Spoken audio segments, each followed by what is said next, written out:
Hey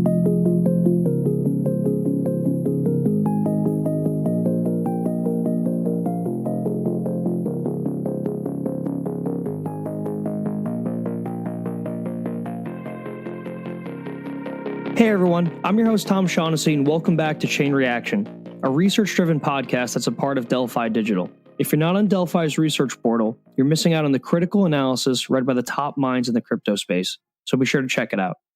One quick housekeeping item, nothing said on this podcast is a solicitation to buy or sell any security or token or to make any financial decisions. I may personally hold tokens mentioned on the podcast, and you can view our show notes below for our complete disclosures. Hey guys, I wanted to tell you about our new sponsor, Crypto.com. Crypto.com's exchange is a rapidly growing trading venue with a strong retail flow. Top institutions can receive a credit line and highly competitive maker-taker fees. Their platform is robust, secure, and compliant. You can get started trading today on the Crypto.com exchange, and to get in touch with their institutional sales team, visit bit.ly/CryptoDelphi now or click the link in the show notes. Now back to our show.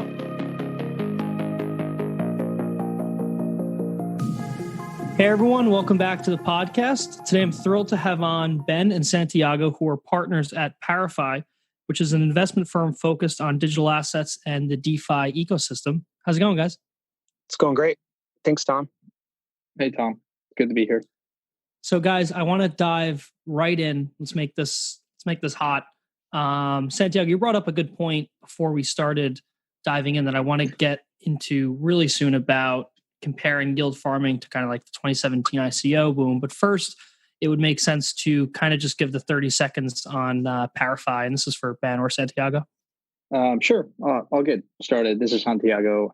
ParaFi really, our sole focus is investing in financial infrastructure. And by that, we mean investing in DeFi, open decentralized finance. And I think that the big bet and opportunity that we see is, this entire parallel system that is being developed that is, incredible in the sense that you have all the sort of money for lending, borrowing, investing, saving, powered by, currently at Ethereum, but we see, getting incredible product market fit. These are big markets. And I think it is touching on one of the best use cases that blockchain technologies has had over the last 10 years, which is, finance applications. And really, when you think about it, finance hasn't really been modernized for the last 20 years. And blockchain uniquely enables that. And I think that's what we're seeing. And that's why we're excited to invest in DeFi. Yeah, no, it's nothing short of exciting. So let's dive right in. Yield farming, liquidity mining, it's kind of taking the space by storm. For those who are unaware, it's just basically token incentives in the form of governance tokens to take part in a platform, provide liquidity, usage, stuff like that. How are you guys feeling about this boom cycle here versus, past cycles, say with like the 2017 ICO boom? Yeah, I think what's different in this case is, 2017, you saw an influx of projects raise capital using largely Ethereum, like the ERC20 standard. And to me, that felt like a capital leverage machine of sorts. But it was sort of going in an entropy state, right? You had all these projects that raised capital on the vision of building something that would work, right? And they would go back to raise capital. Some of those projects delivered. Some of them are still pending to ship products. But that was sort of, that capital was sucked into those particular projects. And what we're seeing now is you've had an entire sort of bear market where there's been projects building a lot of infrastructure, projects like Compound, Synthetics, Uniswap, where the capital that is entering the space is being absorbed and being put to good use in the sense of like it's not in an entropy state. It's being recycled. It's being circulating through this entire ecosystem called DeFi. And I think that's one of the main distinctions that we see as it relates to differences between 2017 and now is, well, there's actually now uses for that capital entering and the system. Yeah. I think the other thing just to add is, DeFi was growing at a rapid clip prior to liquidity mining being a thing. Liquidity mining has really served as an accelerant for the DeFi space. It's effectively a novel way of programming customer acquisition costs by giving away equity in a network. So it's extremely clever. It leans on economic incentives, which are difficult to ignore. And, it's really, accelerated total value locked across these networks in a meaningful way, really just, beginning in mid-June. I mean, I think we always joke crypto kind of runs in dog years in terms of the amount of activity that can be compressed into short periods of time. And we're really only 45 days in, roughly, into the start of liquidity mining on DeFi. I think there will be certainly a lot of experimentation. Just like with any new technology, you'll see new firms launch liquidity mining to attract users. And then you'll see kind of more legitimate protocols with actual product market fit doing it as well, as just a way to enhance and accelerate their growth. But I think this is, liquidity mining isn't going away. Balancer's program is lasting for over 8 years. Compounds is lasting for over 4 years. UMA just launched liquidity mining starting yesterday. Curve is launching, in the next couple of weeks. And I think it's really only going to accelerate going forward. So I don't think this is going away, anytime soon. And you brought up a good point. We're only like 45 days into this. How do you feel about the sustainability of this, though? I mean, on one hand, you have something like Compound that has rewards for, say, 4 years, and that can change. And Balancer, you said, is for 8, and other platforms. But I mean, it's kind of weird because, while we're 45 days in, there's obviously this mega rush to get tokens that are valued highly. But I'm wondering what this looks like, 3-4 years from now. Yeah, I'll take a crack. I mean, I think, the way I kind of think about it is, if you can kind of think about the numerator as the total liquidity mining rewards that are being distributed every day across DeFi, and the denominator being all the capital chasing those opportunities. And that, the ratio is effectively, you can think about it as kind of the ROI that participants can earn from liquidity mining. Now, what you've seen is the numerator continues to go up as new projects launch liquidity mining. At the same time, the denominator is also increasing. And so there's this kind of an element of like zero-sum nature to these networks. And I think what we're seeing is really we're in price discovery mode with respect to how to price the risk behind liquidity mining.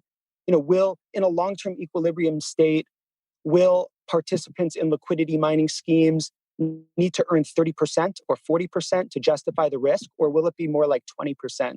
And certainly like time will tell on like kind of how people view the risks of these networks and in terms of what return kind of they need to earn. One of the things I'll add here, Tom, is I think the calculus, it goes, there's 2 formulas that I think top of mind is, as Ben alluded to, these are very effectively ways to acquire customers to your network in a very efficient manner. But you need to believe the long-term value of that customer is going to be high, right? It goes back to like software investing. Like, is your LTV to CAC high? I think you're in this state of the world where people are shifting from protocols, from Compound to Balancer to Wi-Fi, back to UMA. And so there's this constant rotation of capital, which is fascinating to see. But I think at the end of the day, if you really zoom out, you have to believe that, one, it goes back to your product. If you don't have a good product, it doesn't matter. It's not sustainable. But I think the protocols that have a strong product are the ones that ultimately can benefit from this liquidity mining incentives. Because at the end of the day, if you don't have a good product that people want and use, no amount of yield, no amount of financial engineering is going to solve for that. So I think those are that's where I will draw the line between a liquidity mining program that is sustainable, and that, as Ben said, over long term, I think we can expect the yields to compress as risk, sort of as we become smarter about the understanding risk in these protocols. But if your product's not good, no amount of liquidity mining is going to matter. That's a good point. So, I mean, how do you think about the lock-in beyond jumping around, right? Like, how do we get people to stay in Compound and not jump to Balancer and Aave and others, or vice versa? Because, as you said, you need a product that grows and expands, and a lot of that comes down to governance. So you want people getting these tokens to actually, vote and have a say in the protocol. But I'm not sure that we're actually there yet. No, that's a great point. Look, I almost think of like a lot of people give Compound credit for liquidity mining. I think Synthetics was really the first protocol to come out with liquidity mining almost a year and change ago. What you see, the way Synthetics architected this program was it has a year lockup. So if you earn the reward, these synthetic rewards, they're locked for a year. And I think that, in my mind, is perhaps the right approach here, because the question is, would you rather acquire 1,000 users, or would you rather that might be mercenaries and jump quickly and farm and dump, or would you rather acquire 100 core users that are going to use your product, that are going to give you feedback? And I think the writing's on the wall. Synthetics has created one of the best communities. I think they've been very systematic about launching a product, and their liquidity program attracted the right kind of user, the power user that is most valuable to your network. At the end of the day, these are all networks that are still in their infancy. And what you want is to acquire a customer that is going to be very involved, is going to build strong community, is going to tell you what the product should look like and evolve. And I think it's a distinction that we've seen in like the tech world here, right? I mean, you see all these companies that whenever they hand out free money to customers, everyone's going to take it. But I think it really goes back to understanding who your core customer is and attracting them and retaining them. Yeah, no, that's a really good point. It is hard. It is a moving target. What are your thoughts, though, when we get to a more mature point on the space with voter apathy? Like, do you expect a lot of these token holders to actually really get involved and help, fuel the direction of these protocols? Like, Maker obviously had a lot of voter interest early on with people having a say, but I feel like that quickly kind of fell by the wayside because people didn't want to vote on interest rates every single day. How do you think about that when you have people having to vote for 10 or 15 different protocols and having to stay up with that? It seems kind of insane. Yeah, I mean, I agree, Tom. I mean, I think like the cognitive load to kind of keeping up with all the governance proposals across DeFi is getting quite high. And so over time, I mean, I think you'll see more delegation, kind of similar to what you're seeing on Compound, where there are, there's effectively a leaderboard of comp holders, and people can delegate to them and delegate kind of governance power to them. I think what you'll actually begin to see is effectively governance as a service. So, paying people who are active on voting and participating in changes to the network and like heavily incentivizing that behavior. Because to Santiago's point, I think the single biggest, barrier or underrated kind of, strength or moat of DeFi projects is community and engagement. And attention is a very scarce resource. So really the question just comes back to how can you build customer lock-in? How can you build that community and engagement? And I think, it certainly helps to provide financial incentive, on the outset. So I think you'll kind of see that as a major trend in the coming months. Yeah, I'm with you there. Definitely proxies or delegation would solve a lot of the governance issues there and kind of the cognitive load. Just to round out this kind of discussion, though, where do you guys see the hype cycle going here, right? Like we're 45 days in. I feel like we obviously had a dip a couple days ago in the markets. Everyone kind of cycled back into Bitcoin underneath, but it kind of feels like this, I hate to say, forever sustainable because it's never the case, but I kind of feel like this is not just some blip on the radar. Like I feel like this is a sustainable trend, but I'm just trying to figure out if the hype is sustainable. Yeah, I mean, look, our view is that, we are in a very early inning of a capital rotation outside, away from Ethereum killers, away from, large Web3 projects that never launched into DeFi. DeFi, if you look at it today, depending on how you measure it, if you look on a circulating supply basis or fully diluted basis, it's, call it a mid-single digit billions figure, which is, between 1% and 2% of overall crypto market. If you strip out Bitcoin, it's call it roughly, 5% of, liquid crypto. It's a very small number.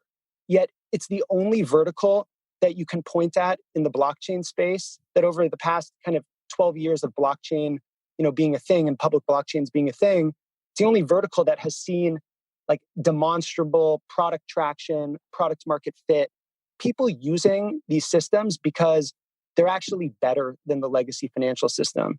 And Santiago likes to say, our kind of operating assumption is that no one cares about crypto. No one cares about new technology. People just care about products and services that are going to make their lives better. And so in finance, that's stuff that is either going to save you money, make you money, or save you time.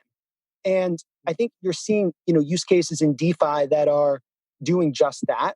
And so we think that, that's all to say, we think we are very early on this, in this re-rating around kind of the market realizing that finance is really like the second killer use case of blockchain behind just Bitcoin as digital gold. It's programmable money. And so, we think we're in an early inning of this capital rotation, and certainly it will be volatile on the way up. But the last time I felt this way was, Bitcoin in 2015, 2016, kind of before the run up, where you kind of saw what was happening. You saw the fundamental backdrop, and the price really began a kind of multi-year run up. And so I think I expect to see a similar dynamic play out in the DeFi space. Yeah. And just to add a couple of data points here, Tom, but I mean, to Ben's point, it feels to me like, when you really zoom out, you've never really had untethered global pools of liquidity, capital markets, full stop. I mean, that is, in my mind, explosive. And then you start beginning, well, certainly a lot of people don't have access to products like investing and having exposure to asset classes. And now perhaps you'll see a day where people can buy a synthetic Tesla or a synthetic Apple. You have stable coins that are just a killer use case for not only people in countries where you don't want to hold the local currency, but also businesses in the US that have to transact with people across the world. I mean, I think that's where I think, like every good technology gets adopted, not because people care about it per se or know how it works. It's too hard to ignore. It just gets embedded as an operating standard. And I think we're seeing across the board early indications and signals that is happening under the hood.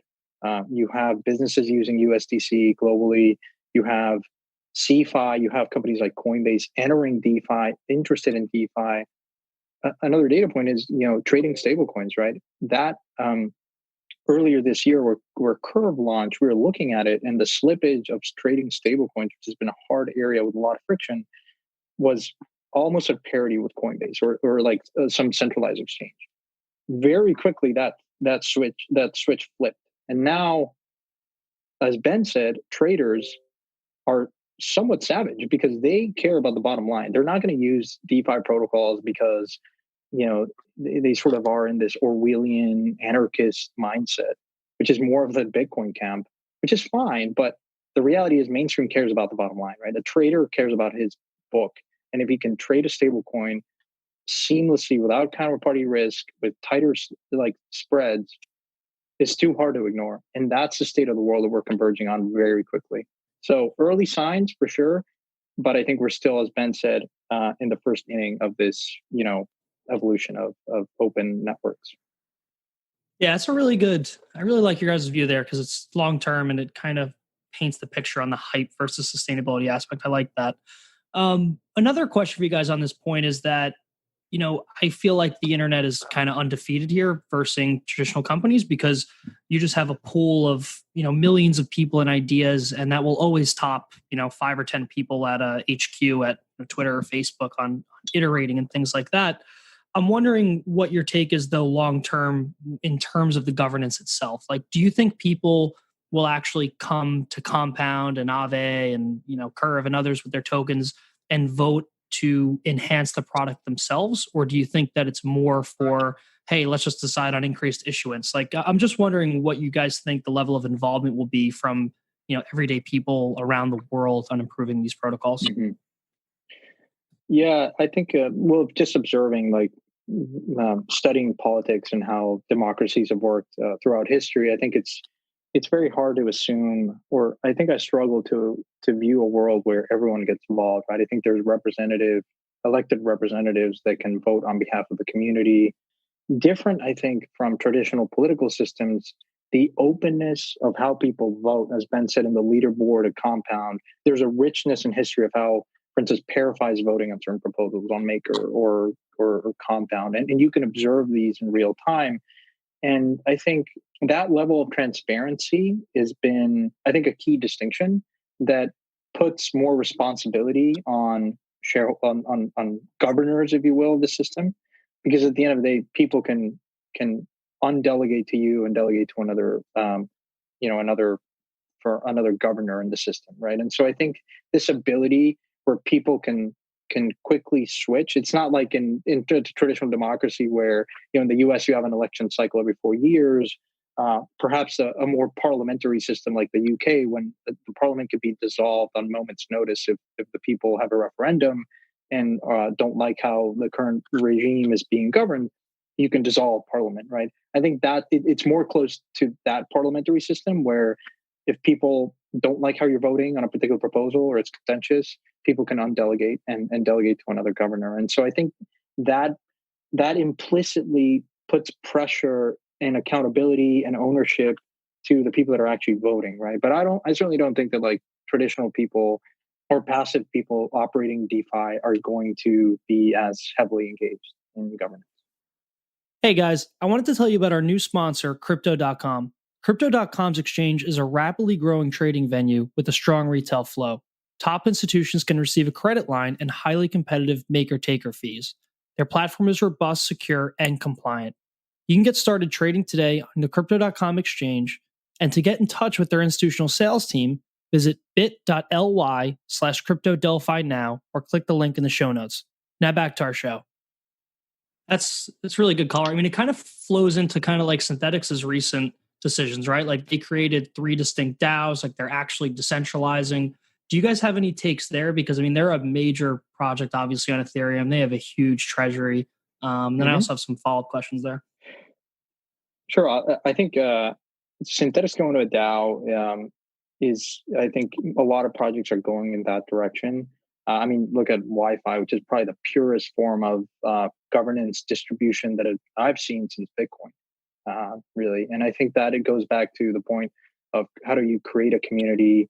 How do you give power to the people? I mean, you have someone like Long for Wisdom and the Maker threads who out of nowhere, just no one really knows who he is, but he's been very involved in Maker governance. He has now a very important weight in how these proposals get approved or come up for voting. And so, look, Synthetics move towards a DAO has a lot of makes a lot of sense. I think from a just handing over power to the community. I think this sort of progressive decentralization has been an important evolution for them. I think trying to do it all at once probably wouldn't have been possible, but it took over a year of really cobbling together and creating a very strong community and finding members within the community that can step up and take that added responsibility.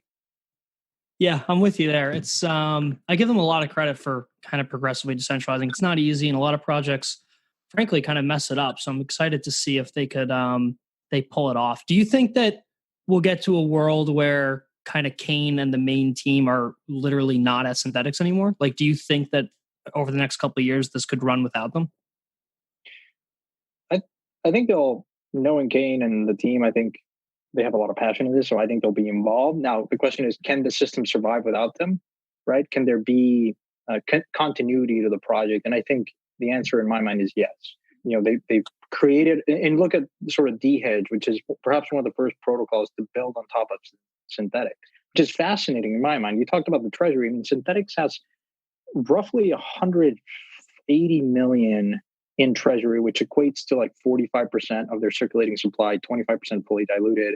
So that war chest is going to be huge that the DAO now controls to give out grants, not only to people within the Synthetics team, but also in the community, like projects like D-Head, or even funding Ethereum 2 development. They've historically done a lot of those grants.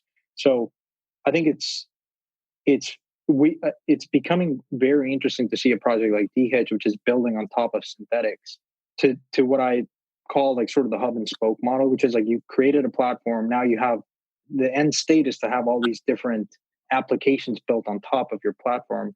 And I think this will be, I think the placeholder guys sort of developed this fat protocol thesis, which is a lot of people question it given how value hasn't necessarily accrued to ETH and DeFi. But this, I think we're dubbing the fat DeFi protocol thesis, which is Synthetics might be the first one where you have a bunch of projects being built on top of it. And you have a DAO that controls a war chest to incentivize people to build. That's fair. Yeah, it kind of blows my mind that I think Synthetics has more or kind of equal to the money the Ethereum Foundation has, kind of excluding consensus, which I usually loop them in together. It's wild. What are you guys thinking, though, on the FAT protocol thesis itself? Like when you think about ETH's value accrual in face of all of these DeFi tokens literally rocketing to the moon, it really does throw like that by the wayside, at least in the short term. But I mean, like Ben mentioned earlier, kind of only really 45 days into this. Yeah, I mean, I think like how to value Ethereum like remains one of the most interesting and unanswered questions in the crypto space. I think like valuing Bitcoin is more straightforward. Valuing DeFi tokens is also more straightforward because you can look at discounted cash flows. But something like Ethereum and how it accrues value, I think it's going to take, years to really, for the market to really develop a sophisticated framework for thinking about it. I mean, certainly like if you looked at the ratio of ERC20 tokens or effectively like work tokens, like let's set aside ERC20 stablecoins and look at the ratio of ERC20 work tokens to, the market cap of ETH. You saw that ratio effectively, very low, and it's increased as of late. So, DeFi tokens as a category have effectively outperformed the price of ETH. I think that, investors in some ways are viewing, I think at least in the short term, narratives kind of tend to rule the market. And many investors are looking at ETH as effectively indexed exposure to DeFi. I mean, everything in DeFi requires holding ETH as working capital. And it's the primary form of collateral on these networks.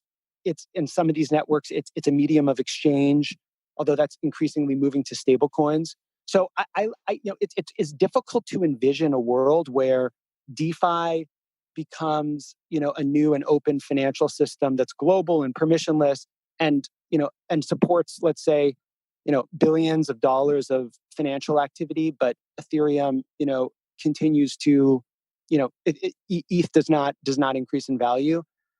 But understanding the exact interplay between kind of increases in Ethereum prices and increases in kind of DeFi tokens is like I think quite a complex question. I think I'll jump. Oh, sorry, Santiago. I was going to say one of the things that I sort of ascribe to that view of Ben. One of the interesting developments in Ethereum will be EIP 1559, which will effectively optimize the way we think about gas and how. Right now we're living in a very high gas environment, but quite excited to see EIP 1559, which at a high level will burn some of the tokens. And so even in this environment, you could have a state where Ethereum's like net inflation is negative. And so that I think will unlock more clear value accrual at this bottom layer, right, of computational substrate to support all activity that's happening on top. So quite excited for that. Yeah. The other thing the other thing I'll just add is, I mean, I think there was like a meme, maybe 6 to 12 months ago around, is ETH money? And I thought that was kind of silly because it seems to me like it's quite obviously money. You have a group of people that consider it to be money, and there's the market for money isn't a monopoly. There are multiple types of money in the world. If you're in a prison, cigarettes can serve as money.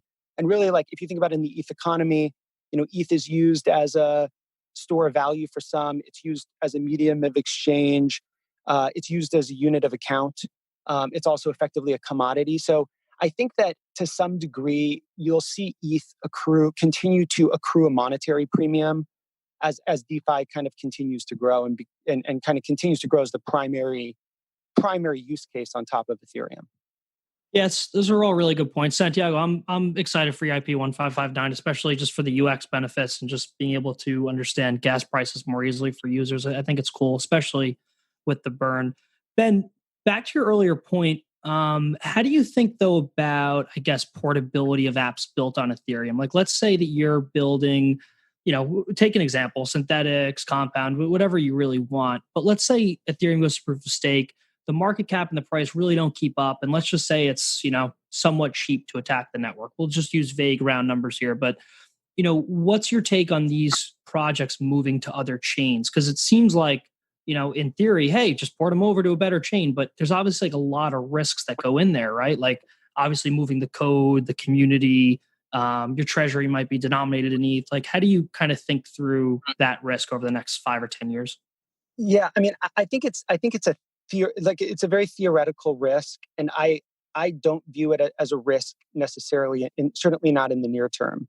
Just because, to your point, Tom, I think it's there's a significant amount of composability within within DeFi, and so you have something like DAI that's used across every application, or CDAI that's used across numerous applications, and to kind of it's kind of in some ways like there are just real like network effects in terms of the activity that's taking place on top of Ethereum. You would have to almost see like an exodus of applications to other blockchains, or bridges built to other blockchains. But I don't view necessarily portability as like a major, at least like near-term threat to Ethereum. I don't know, Santiago, you probably have a great view on this as well. Yeah, Tom, it's a great question. Look, I am aware that projects like Solana, Polkadot launching, Cosmos, I think you got to zoom out and say, look, these networks are young, and in no way I think Ethereum have it all figured out. There are versions of this world and edge cases where the experience just degrades up to a point where, it takes one or two major projects to shift. If that happens, dominoes may fall. I think where I come at it is, I think the developer community is the biggest mode of these networks, open source networks. By far, Ethereum is king in that respect. But it's playing devil's advocate here as much as, I think we're seeing most of the activity in Ethereum is you have projects that have a huge war chest. I mean, Polkadot just raised a huge round, continues to raise. That matters, right? When you talk about the Ethereum Foundation not having enough resources and perhaps being undercapitalized, it could be a threat for sure. At the end of the day, you have FTX launching their DEX dubbed Project Serum, building on top of Ethereum and Solana. So could that be it takes one or two projects to give other developers a view and imagination of how the world could work. There's also another version where you have cross-chain interoperability, and composability is really important right now, and that's, I think, the glue that sticks together and keeps people within Ethereum. But if you go to a sharded environment, then how do you start thinking about these sort of things, right? My personal view, as far as I understand it, and take it with a grain of salt because I'm not highly technical, is composability, much like the internet, is sort of a spectrum. It's not binary state. And so I think I'd love to hear perhaps someone on your podcast in the future. I'd love to hear some of these devs talk more about how do we, not so much if composability is going to break. I think it's a matter of, for certain applications, composability is more important than others. It's more of how do we improve composability? Because my understanding is this was an issue back when the internet was being developed. Like you had sort of these gateways. So how do you communicate? And I think how do we create better fabrics and connective tissue within DeFi as it exists today in Ethereum, but also connecting like Ren is doing with cross-chain communication. So anyways, long-winded answer. I think I don't have a perfect one. I think it's something that we'll continue to observe, and it's quite fascinating. Some of these layer 2s like Solana, layer 1s like Solana launch and try to attract projects. Yeah. No, I'm glad you don't have a set answer, and this because it's always changing. Sorry, Ben, I cut you off there. Oh no, so I was just going to add like one thing that it's kind of interesting that we've certainly observed in the market over the past, call it 6 to 12 months, is the financial capital and human capital required to launch a project on Ethereum is like, if you were to plot it on an XY axis, it's like a downward sloping line that's declining very quickly. So, I mean, you look at kind of Uniswap or Curve, or 1inch, or many of like these projects that have gotten real traction. They're built with typically like one or two person teams. They didn't require much capital to get off the ground, and developers, I think, want to build where they can see a path towards launching something quickly and with the least amount of friction. And I think Ethereum is the shelling point for that. So, building something on another layer 1 you're taking a lot of like leaps of faith. Will there be other projects built there? What do you have to build something like more vertically? Or one of the benefits of ETH is there are already these protocols, whether it's Maker or Compound or Aave or Curve, that have these like primitives that you can like effectively use in your protocol, so you don't have to reinvent the wheel from the ground up. And so I think that's why like there's just this gravitational pull towards ETH today. I mean, we're certainly like open-minded, but like it seems like if anything, it feels like it's kind of put more distance, between itself and the field in recent months. Yeah, no, I totally agree with you guys. Like, I definitely think ETH has the lead. The primitives, the liquidity, and the developer moat is just amazing at this point. I mean, just playing devil's advocate here, though, like, I'm of the opinion that Ethereum being open to the world drives anyone to build apps. And, we're seeing that today, right? Like, we're seeing random apps come out of nowhere just because the sample pool is so large. A couple of years ago with Ethereum, like, we didn't know like Compound or Maker would be a thing, right? Like, we had ideas, but it's just easy to see because it's at the app layer. I guess my question for you guys is, if you're somebody like Polkadot or Near or Solana or something like that, you kind of figure out, okay, we need a wallet, we need dev tools. Ethereum had to find that out the hard way, but they could build all that. What are your perspectives, or what probability do you put that you get some, black swan, or I guess not in a bad way, but in a good way, a random viral app built on a different protocol that just takes the place by storm? Because I feel like it's inevitable that something will pop up on another chain that's pretty big. Mm-hmm. Yeah, Tom, great question. Where I see that potentially happening is probably in gaming, or probably gaming, I'd say. I mean, you have like Flow, for instance, application-specific blockchain, which is a team to build CryptoKitties, and I think they've done a good job of like building like some of these partnerships with like the NBA and sports. And could you have a very viral app? For sure. I mean, I think I don't think it's mutually exclusive, though. I feel that, again, it will attract a specific cohort of users that care about gaming, which has different sort of computational throughput, latency requirements relative to finance, right? So in my mind, I think I think this space is, as much as a lot of people like to say strong beliefs weakly held, it does attract a lot of maximalism. And I think that the design space is vast, and the use cases, the verticals are many. I think we'll get there. I just don't think that it's mutually exclusive, right? A version where you have a lot of interest in Flow doesn't necessarily mean zero sum for Ethereum. In many ways, you can have just the connectivity, cross-chain connectivity, where you can deposit your NFT. You could deposit your NFTs of like Stephen Curry or and like your baseball cards represented an NFT in Flow. You could use Rent to use a bridge to then deposit those in Maker as collateral, and then take out DAI and then interact in Ethereum. So I think where I've at least made the mistake is just fall short of how big this can be, in the sense that like how we define DeFi broadly is just exchanging value. And I think one of the things that we think of value today is currency, as stocks, as commodities or what have you. But I think that definition alone will expand to some of these things that fulfill the properties of moneyness, if you will.